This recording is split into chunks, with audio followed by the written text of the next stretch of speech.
جنگ جای ننگ امروز جای ننگ که آمده است علای میرمون او ساعتش هم نیاورد اگر آورد هر یک نفری ما باید که برای حفظ حمایه امید وطن و ملک خودمان برادر عزیز یک 3 جانه اگر 1000 جان که در کار شد برادر عزیز ما باید که دادن کنیم. کسی که برای وطن جنگ میکنه من مات علی عصبیت او در جهنم است.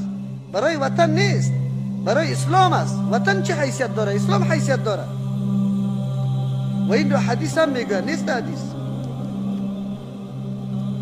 کل سرزمین اسلام. برادر عزیز و گرامی ساعتی آمده است که همون مرز و بوم حفظش که این بگیم یک چی گوییم یک زمین های تاریخی که برای ما و شما باقی ماندگی هست انشاءالله هر وجبی او را ما حمایه میکنیم. کسی که میگوید من خاک پرست هستم دلیل این را میگویند حب الوطن من الایمان، شرک بزرگ است. کسی که برای وطن جنگ میکنه من مات علی عصبیت او در جهنم است. برای وطن نیست، برای اسلام است. وطن چه حیثیت داره؟ اسلام حیثیت داره و این رو حدیث هم میگه، نیست حدیث.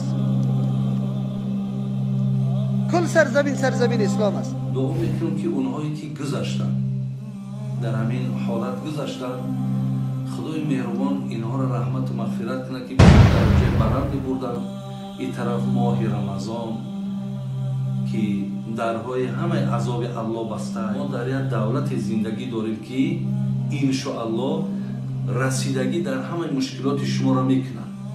به این خاطر ما باید که هیچ وقت ایتری روح افتاده نشیم، شکست دلم نشیم و هیچ وقت خودمانه ایت آدم تنها و بی‌صاحب برادر عزیز هیچ وقت احساس نکنید. این جهادی که این پادشاه ما و شما کرده است چی در قزاقستان چی در ملز شما تمام دخترها را فهمانید، اونایی که حجاب به سر میکنن بعضن و میکنن پیش از همه این بی‌سوادی بی‌معرفتی هست.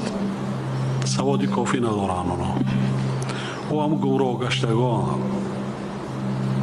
حتی از همون زندگی خودشان نمیدونن چیکار میکنن. ملت اساسگار صلح و وحدت. پروردگار همین خدمتی رو که جناب عالی سرور ما کرده ایستاد است پروردگار خودت میدونی. جناب عالی شما شخص 500مین نفر مسلمان جهان